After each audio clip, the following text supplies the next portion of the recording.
Result వచ్చిన తర్వాత పండు ఐఏఎస్ కల కోసం కష్టపడుతూనే ఉన్నాడు.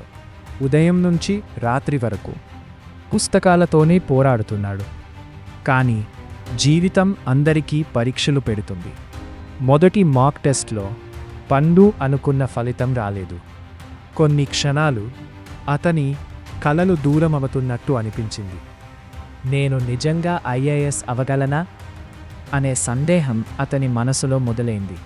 అప్పుడు అమ్మ ప్రేమగా అతని భుజపై చెయ్యి వేసి చెప్పింది, "ఒక ఓటమి నీ భవిష్యత్తును నిర్ణయించదు బిడ్డ."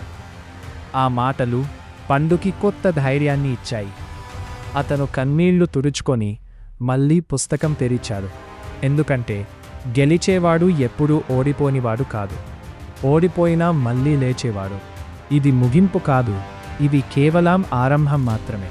పండు ఐఏఎస్ ప్రయాణం ఇంకా కొనసాగుతుంది. ఆర్ఎక్ గ్రాప్రియ చేయండి.